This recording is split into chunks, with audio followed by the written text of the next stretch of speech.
സ്നേഹം,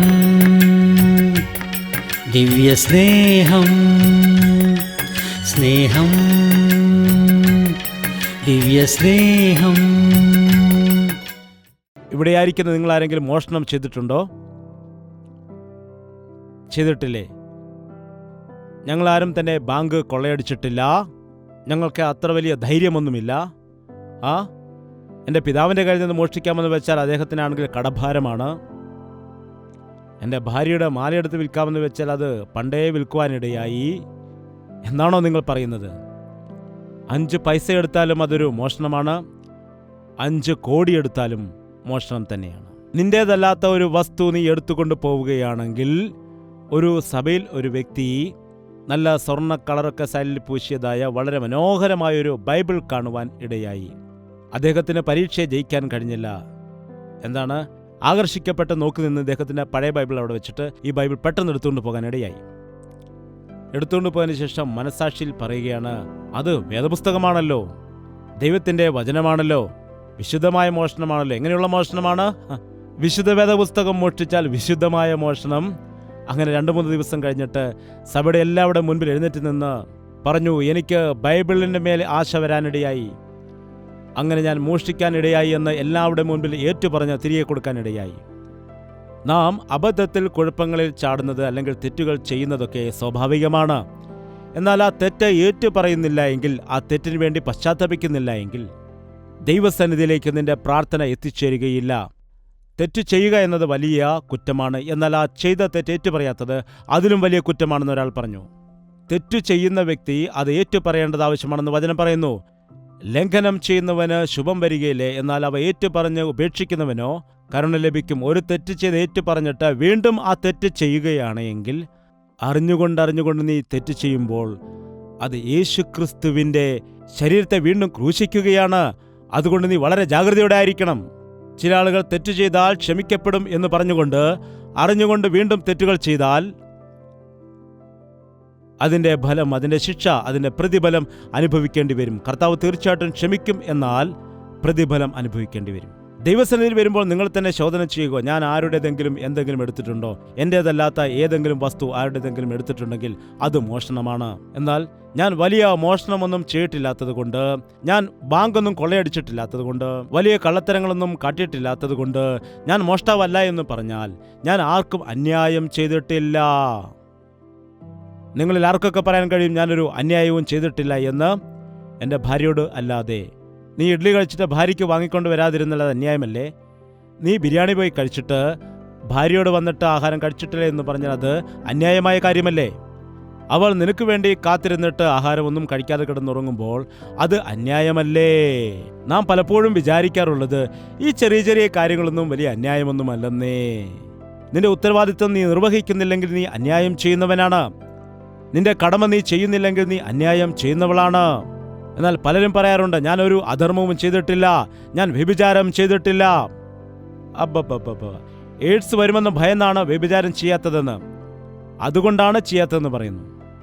4 പേരറിഞ്ഞാൽ നാണക്കേടാകുമെന്ന് വിചാരിച്ചാണ് വ്യഭിചാരം ചെയ്യാത്തത്, അതുകൊണ്ടാണ്. എന്നാൽ മനസ്സ് മുഴുവൻ വ്യഭിചാരത്തിന്റെ ചിന്തകളാണ്. യേശു കർത്താവ് പറഞ്ഞു, വ്യഭിചാരം ചെയ്യുവാൻ പാടില്ല എന്ന് ഞാൻ പറഞ്ഞിരിക്കുന്നുവല്ലോ. എന്നാൽ ഞാൻ നിങ്ങളോട് പറയുന്നത്, ഒരു സ്ത്രീയെ മോഹത്തോടു കൂടി നോക്കുന്നവൻ എല്ലാം തന്നെ, അതുപോലെ തന്നെ സ്ത്രീകളോടും ഒരു പുരുഷനെ മോഹത്തോടു കൂടി നോക്കുന്നതായ എല്ലാവരും എന്താണ്? അവരുടെ ഹൃദയത്തിൽ വ്യഭിചാരം ചെയ്യുകയാണ്. ഈ സെൽഫോണൊക്കെ വന്നതിന് ശേഷം അശ്ലീലമായ കാര്യങ്ങൾ, അശ്ലീല ദൃശ്യങ്ങൾ, അശ്ലീല കഥകൾ, അശ്ലീല ചിത്രങ്ങൾ സെൽഫോണിൽ കാണുന്ന വ്യക്തികളെല്ലാം ആരാണെന്നറിയാമോ നിങ്ങൾക്ക്? വ്യഭിചാരികൾ. മനസ്സിനെ നശിപ്പിക്കുന്ന വ്യക്തികളാണ്. നിങ്ങളുടെ ഹൃദയത്തിൽ അങ്ങനെയുള്ള ആലോചന വന്നാൽ നിങ്ങൾ അവിടെ അശുദ്ധരാവുകയാണ്. ഒരു പയ്യൻ ഇപ്രകാരം പറഞ്ഞു, ഇങ്ങനെ വ്യഭിചാരത്തിൻ്റെ ചിന്തകൾ വരുവാനിടയായി, ചിന്തിക്കുന്നത് തന്നെ വ്യഭിചാരമായിരിക്കുന്നത് കൊണ്ട് പിന്നെ വ്യഭിചാരം ചെയ്യാനും ഇടയായെന്ന്. എന്താണ്? ആലോചനയിൽ കൂടി വ്യഭിചാരം ചെയ്താൽ അതിന് ഒരു ശിക്ഷയുണ്ട്. എന്നാൽ പ്രവൃത്തിയിൽ കൂടി വ്യഭിചാരം ചെയ്താൽ ഇരട്ടിയാണ്.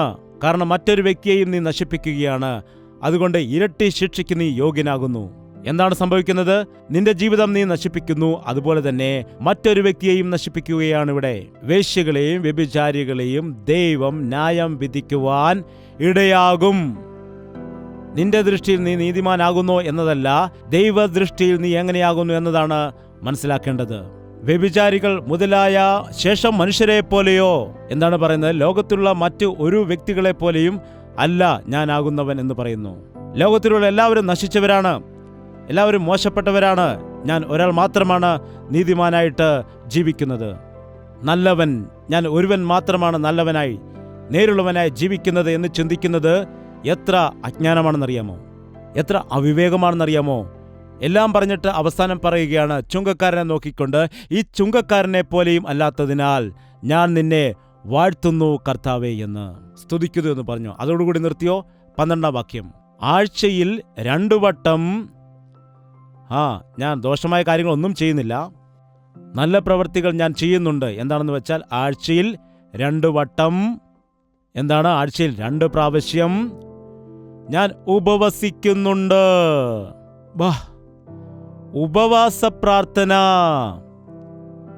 ഇന്ന് പലയിടത്തും അനേകം ആളുകൾ ഉപവാസ പ്രാർത്ഥന, 40 ദിവസം ഉപവാസ പ്രാർത്ഥന, 50 ദിവസം ഉപവാസ പ്രാർത്ഥന.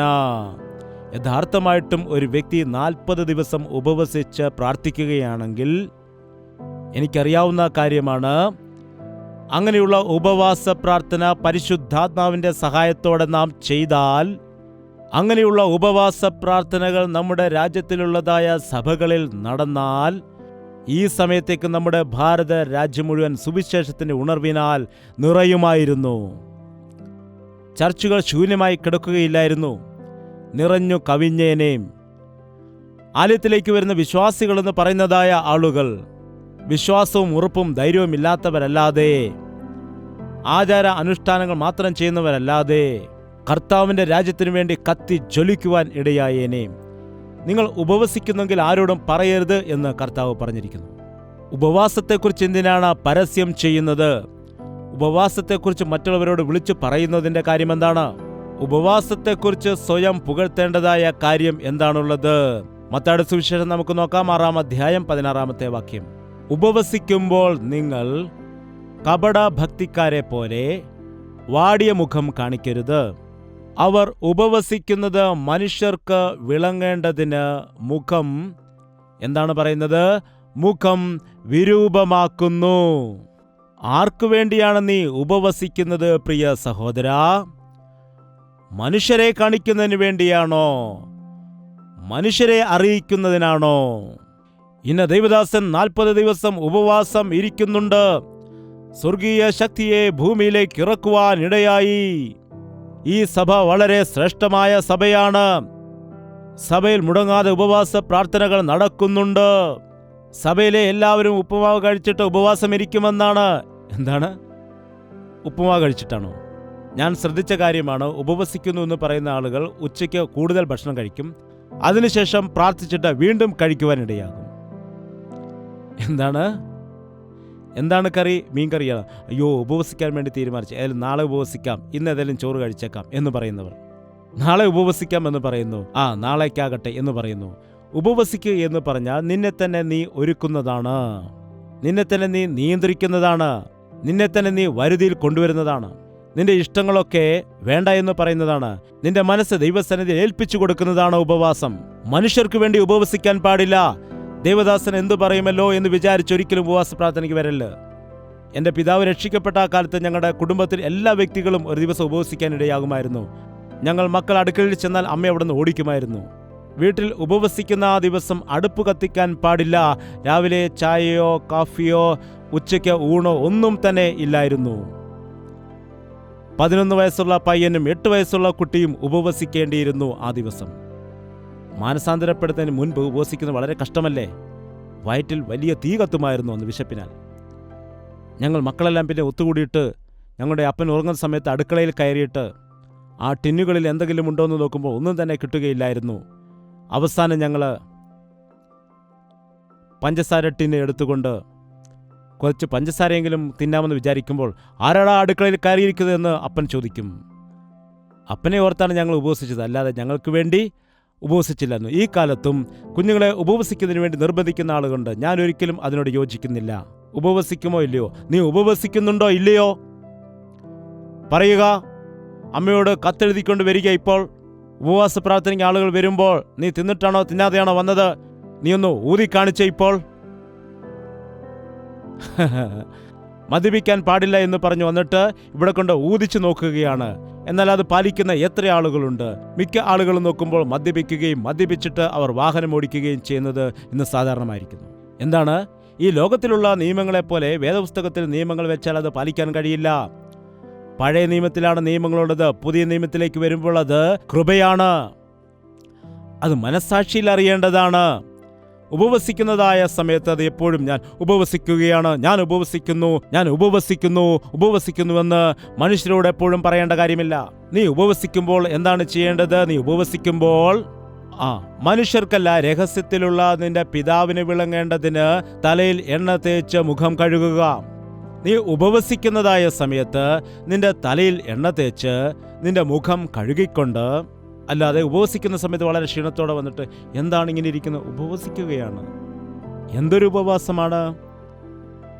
ഉപവാസ പ്രാർത്ഥനയ്ക്ക് വരുന്നവരെ നോക്കുക. ഞായറാഴ്ച എല്ലാവരും വരുന്നതായ സമയത്ത് തലയൊക്കെ ചീകിക്കെട്ടി നല്ല വസ്ത്രമൊക്കെ ധരിച്ചു വരും. ഉപവാസ പ്രാർത്ഥനയ്ക്ക് വരുന്ന സമയത്ത് കീറിപ്പറിഞ്ഞ ഷർട്ടും അല്ലെങ്കിൽ വേഷവിധാനവുമായിട്ടാണ് വരുന്നത്.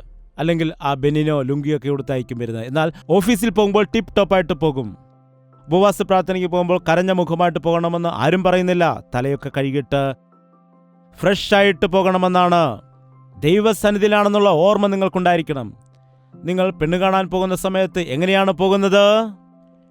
വീട്ടിലിരിക്കുന്ന വേഷത്തിൽ വന്നിട്ടാണോ കാണാൻ പോകുന്നത്? നിങ്ങൾ രാജാവിന്റെ സന്നിധിയിൽ, ദൈവത്തിന്റെ സന്നിധിയിൽ നിങ്ങൾ ആരാധിക്കാൻ പോവുകയാണ്. ആ കർത്താവ് നിന്നിൽ സന്തോഷിക്കുന്നതിന് വേണ്ടി അവൻ നിന്നെ കാണുന്ന ദൈവമാണ്. രഹസ്യമായി നിന്നെ കാണുന്ന പിതാവിൻ്റെ മുൻപിൽ അവനെ ആരാധിക്കാൻ പോവുകയാണ് എന്നത് മനസ്സിലാക്കണം. ഞാൻ 2 തവണ ഉപവസിച്ചു, അല്ലെങ്കിൽ ഞാൻ 3 തവണ ഉപവസിക്കാൻ ഇടയായി, ഞാൻ 40 ദിവസം ഉപവസിച്ചു എന്ന് പറയുന്നതല്ല പ്രധാനം. ഉപവാസ പ്രാർത്ഥന എന്ന് പറയുമ്പോൾ നാം കഴിച്ച ആഹാരം ഒരു 4 മണിക്കൂറിനുള്ളിൽ ദഹിച്ചു പോകും. 4 മണിക്കൂർ കഴിഞ്ഞ് ഞാൻ കഴിച്ചു എന്ന് പറയുമ്പോൾ അവിടെ എന്താണ് ഉപവാസം എന്നുകൊണ്ട് അർത്ഥമാക്കുന്നത്? 4 കൂട്ടിയാൽ മൊത്തം 8 മണിക്കൂർ. 8 മണിക്കൂർ നീ ആഹാരം കഴിക്കാതെ ഇരിക്കുകയാണെങ്കിൽ അതെന്താണ്? ഒരു നേരത്തെ ഉപവാസമായിട്ട് കണക്കാക്കാം. എന്താണ്? 12 മണിക്കൂർ നീ ആഹാരം കഴിക്കാതെ ഇരുന്നാൽ അത് ഒരു ദിവസത്തെ ഉപവാസമെന്ന് പറയാം. 12 മണിക്കൂർ കഴിക്കാതെ പിന്നെ രാത്രി കഴിക്കാൻ പാടില്ല കേട്ടോ. ആ 12ഉം ഈ 12ഉമാണ്. ദൈവം എവിടെയും പറഞ്ഞിട്ടില്ല ഉപവസിക്കുമ്പോൾ കാപ്പി കുടിക്കാൻ പാടില്ല, അല്ലെങ്കിൽ നിങ്ങൾക്ക് ചായ കുടിക്കാം. ദൈവം ഉപവസിക്കാനാണ് പറഞ്ഞിരിക്കുന്നത്, അല്ലാതെ എത്ര സമയമെന്ന് പറഞ്ഞില്ല. അല്ലാതെ ഉപവസിക്കുന്ന സമയത്ത് എനിക്ക് വിശക്കുന്ന സമയമായോ, അയ്യോ ഇനി എത്ര നേരമാണ് ഉപവസിക്കേണ്ടത്, 1 മണിക്കൂറായോ, കർത്താവേ വിശക്കുന്നുണ്ട് കേട്ടോ, അങ്ങനെ പറഞ്ഞുകൊണ്ട് ഉപവസിക്കുന്നതിനേക്കാൾ നല്ലത് തീർച്ചയായും ആഹാരം കഴിക്കുന്നതാണ്. എന്താണ് ഉപവാസം എന്നതുകൊണ്ട് ഉദ്ദേശിക്കുന്നത്? നിന്റെ ശരീരത്തെ നിയന്ത്രിക്കാനാണ്, അല്ലാതെ നിന്റെ ശരീരത്തിൻ്റെ മോഹങ്ങളെ കൂട്ടാൻ വേണ്ടിയുള്ളതല്ല, അതിനെ വളർത്താൻ വേണ്ടിയുള്ളതല്ല. ഉപവസിച്ച് പ്രാർത്ഥിക്കുകയാണെങ്കിൽ തീർച്ചയായിട്ടും ഉപവാസ പ്രാർത്ഥനയിൽ ദൈവത്തിൻ്റെ വലിയ ശക്തിയുണ്ട് എന്നതാണ്. യേശു തന്നെ പറയാനിടയായി, ഞങ്ങൾക്ക് എന്തുകൊണ്ട് ഭൂതത്തെ പുറത്താക്കാൻ കഴിഞ്ഞില്ല എന്ന് ചോദിച്ചപ്പോൾ കർത്താവ് പറഞ്ഞു, ഉപവാസത്താലും പ്രാർത്ഥനയാലുമല്ലാതെ ഈ ജാതി വിട്ടുപോകുകയില്ല. ചില വലിയ പ്രശ്നങ്ങൾ കടന്നു പോകണമെന്നുണ്ടെങ്കിൽ, ചില പ്രധാനപ്പെട്ട വിഷയങ്ങൾക്ക് നമുക്ക് പ്രാർത്ഥനാ മറുപടി ലഭിക്കണമെന്നുണ്ടെങ്കിൽ, നമ്മുടെ ശരീരത്തിൻ്റെ ഇച്ഛകളെ ജയിക്കണമെന്നുണ്ടെങ്കിൽ, നാം ഉറച്ച ഒരു തീരുമാനമെടുക്കേണ്ട സമയത്ത്, ദൈവത്തിൽ നിന്നുള്ള വ്യക്തമായൊരു മറുപടി ലഭിക്കേണ്ടതായ സമയത്ത്, ഒരു വിവാഹത്തിൻ്റെ കാര്യത്തിൽ, ഉദരഫലത്തിൻ്റെ കാര്യത്തിൽ മറുപടി ലഭിക്കുന്നതിന് വേണ്ടി, ഒരു യാത്രയുടെ കാര്യത്തിൽ, ഭാവിയെക്കുറിച്ചുള്ളതായ ഒരു വ്യക്തമായിട്ട് തീരുമാനം എടുക്കുന്നതായിട്ടുള്ളതായ കാര്യത്തിൽ, കർത്താവിൻ്റെ സന്നിധിയിൽ നീ ഉപവാസത്തോടെ പ്രാർത്ഥനയോടെ ഇരുന്ന് അവന് വേണ്ടി ആയിരിക്കുമ്പോൾ നീ അനുഗ്രഹിക്കപ്പെടും. ദൈവത്തിൻ്റെ ഹിതം അറിയുവാനായിട്ട് കഴിയും. അല്ലാതെ പേരിന് വേണ്ടിയിട്ട് ഉപവസിച്ചതുകൊണ്ട് യാതൊരു പ്രയോജനവുമില്ല. ആഴ്ചയിൽ 2 വട്ടം ഉപവസിക്കുന്നു എന്ന് പറയുന്നു. എൻ്റെ സമ്പാദ്യത്തിൽ നിന്ന് എല്ലാം 0.5 ഞാൻ കൊടുക്കുന്നുണ്ട്, ഞാൻ GST ടാക്സ് കൊടുക്കുന്നുണ്ട് എന്ന് ബോർഡൊക്കെ വെച്ച് റോഡിൽ കൂടെ നടക്കുകയാണെന്ന് വിചാരിക്കുക. ഞാൻ GST കൊടുക്കുന്നുണ്ട്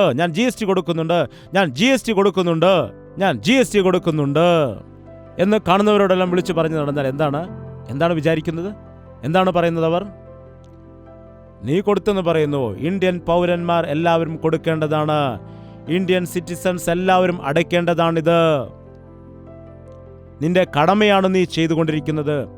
അല്ലാതെ ഇതിനെക്കുറിച്ച് പുകഴ്ത്തി പറയേണ്ട കാര്യം എന്താണ്?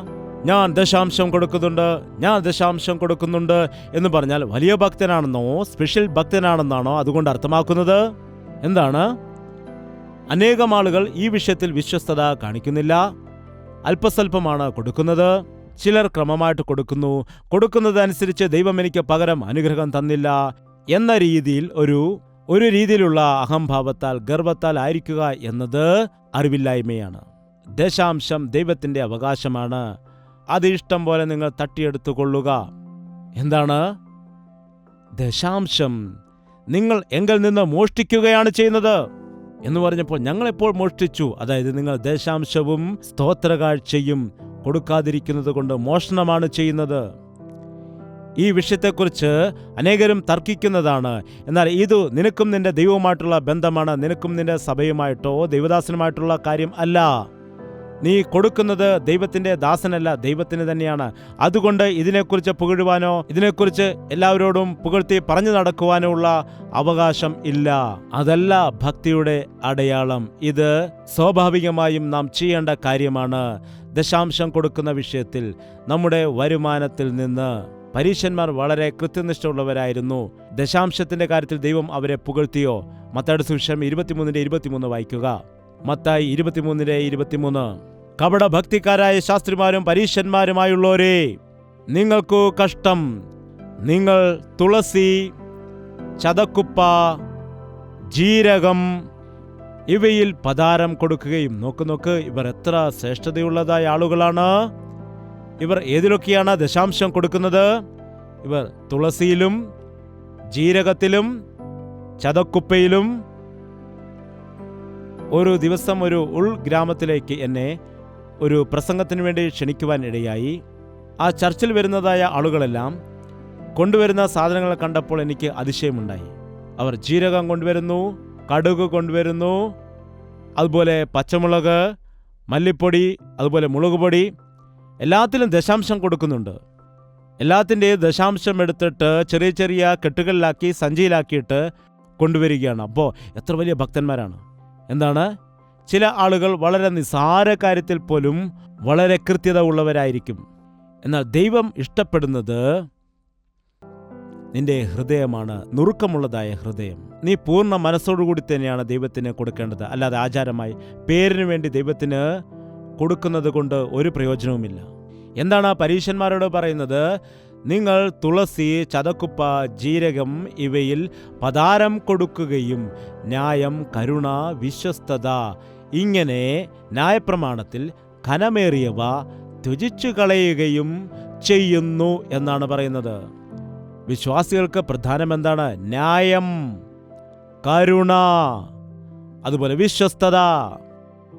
നീ ദൈവത്തിന് ദശാംശം കൊടുക്കുന്നു, എന്നാൽ പാവപ്പെട്ടവനോട് കരുണ കാണിക്കുന്നില്ല. ഒന്നുമില്ലാത്ത ഒരു വ്യക്തിയെ കണ്ടിട്ട് നീ ദയ കാണിച്ച് ഒരു 10 രൂപ അവന് കൊടുക്കുന്നില്ല. ദശാംശം കൊടുത്തിട്ട് അതിൽ നീ അഭിമാനിക്കുകയാണ് ചെയ്യുന്നത്. ഒരു പാവപ്പെട്ടൻ വന്നിട്ട്, അയ്യോ എൻ്റെ മോൻ ഹോസ്പിറ്റലിലാണ്, ഒരു 10 രൂപ തരണമേ എന്ന് ചോദിക്കുന്ന സമയത്ത് എന്നാണ് പറയുന്നത്? എന്നോട് ചോദിക്കത്തില്ലായിരുന്നോ? ഇപ്പോഴാണ് ഞാൻ ചർച്ചിൽ ദശാംശം കൊടുത്തത്. ആദ്യമേ ചോദിച്ചതെങ്കിൽ നിനക്ക് തരുമായിരുന്നല്ലോ. എന്താണ്? ചില ആളുകൾ ദശാംശം അവർക്ക് ഇഷ്ടമുള്ളതുപോലെയാണ് ഉപയോഗിക്കുന്നത്. ചിലർ ദൈവത്തിന് കൊടുത്തു എന്ന് പറഞ്ഞ് പുകഴുകയും ചെയ്യുന്നു.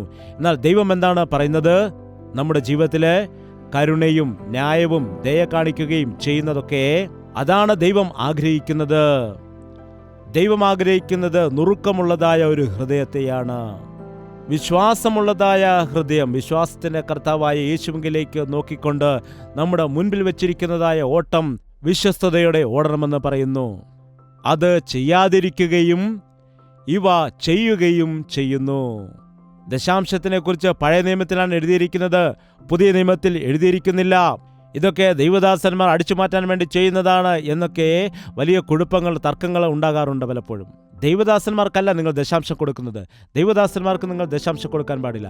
ദൈവത്തിൻ്റെ ആലയത്തിലേക്ക് നിങ്ങൾ കൊണ്ടുവരുന്നു. ദൈവത്തിൻ്റെ വേലയ്ക്ക് വേണ്ടിയാണ് നിങ്ങൾ കൊണ്ടുവരുന്നത്. അവയെ ത്യജിച്ചു കളയാതെ ഇവ ചെയ്യുക എന്നാണ് പറയുന്നത്, അല്ലാതെ അവ ചെയ്യരുതെന്ന് പറയുന്നില്ല. അതും നിങ്ങൾ ചെയ്യണം, ഇതും ചെയ്യണം. നിങ്ങൾ എന്തു തന്നെ ചെയ്താലും മനുഷ്യരെ പ്രസാദിപ്പിക്കാൻ വേണ്ടി ചെയ്യരുത്. മത്തായിയുടെ സുവിശേഷം 23:5 നോക്കുക. അവർ തങ്ങളുടെ പ്രവൃത്തികളെല്ലാം മനുഷ്യർ കാണേണ്ടതിനത്രേ ചെയ്യുന്നത് തങ്ങളുടെ മന്ത്രപ്പെട്ട വീതിയാക്കി തൊങ്ങൽ വലുതാക്കുന്നു. ആരാണ്? പരീശന്മാരും ശാസ്ത്രിമാരും.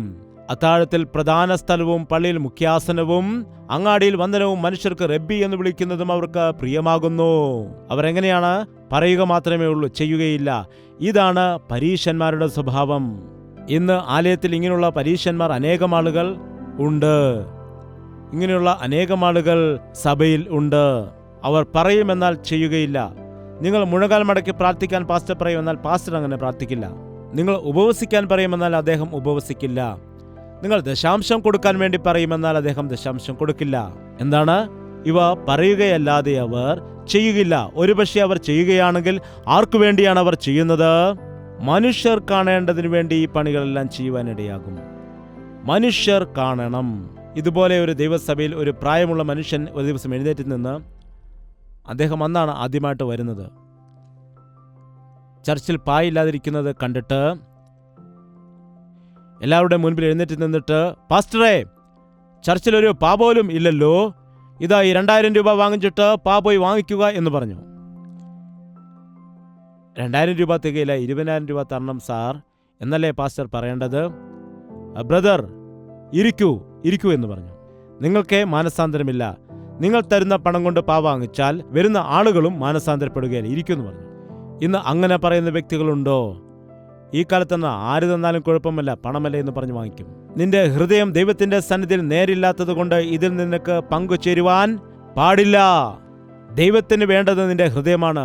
മനുഷ്യരെ കാണിക്കുന്നതിന് വേണ്ടി സംഭാവന കൊടുക്കുന്നവർ, മനുഷ്യർ കാണേണ്ടതിന് വേണ്ടി പ്രാർത്ഥിക്കുന്ന വ്യക്തികൾ, മനുഷ്യർ കാണേണ്ടതിന് വേണ്ടി ബൈബിൾ വായിക്കുന്നവർ, മനുഷ്യർ കാണേണ്ടതിന് വേണ്ടി ആചാരങ്ങൾ നടത്തുന്നവർ, പേരിന് വേണ്ടി ചെയ്യുന്നവർ, അവരെല്ലാം ദൈവത്തിന്റെ ദൃഷ്ടിയിൽ ഹീനന്മാരാണ്.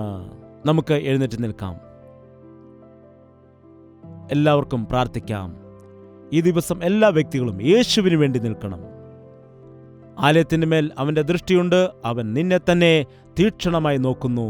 നീ ദൈവത്തിന്റെ ദൃഷ്ടിയിൽ എങ്ങനെയായിരിക്കുന്നു? നീ ആലയത്തിൽ വരുന്നുണ്ട്, ഉപവസിക്കുന്നുണ്ട്, പാട്ട് പാടുന്നുണ്ട്, നീ ദശാംശം കൊടുക്കുന്നുണ്ട്, ആരാധിക്കുന്നുണ്ട്, ചില ദോഷമായ കാര്യങ്ങൾ നീ ഉപേക്ഷിക്കുന്നു, ചില നല്ല കാര്യങ്ങൾ ചെയ്യുന്നു. അവയൊന്നുമല്ല ദൈവം നോക്കുന്നത്. ഈ സമയം, ഈ ക്ഷണം നിന്റെ മനസ്സ് എങ്ങനെയായിരിക്കുന്നു? അതാണ് ദൈവം ശ്രദ്ധിക്കുന്ന വിഷയം. അഹങ്കാരത്തോടെയാണോ? സ്വാർത്ഥതയോടുകൂടിയാണോ? സ്വനീതിയോടുകൂടിയാണോ? സ്വയം നീതീകരിക്കുന്ന വ്യക്തിക്ക് ഒരിക്കലും ദൈവത്തിന്റെ നീതിയെ പൂർണ്ണമാക്കുവാൻ കഴിയില്ല. നീ എന്തെല്ലാം കൊടുത്താലും എന്തെല്ലാം നീ ചെയ്താലും നീ കർത്താവിന്റെ സന്നിധിയിൽ നുറുങ്ങിയ ഹൃദയത്തോടുകൂടി അവനെ ആരാധിച്ചില്ലെങ്കിൽ അതാണ് ദൈവത്തിന് ഇഷ്ടമായ ആരാധന.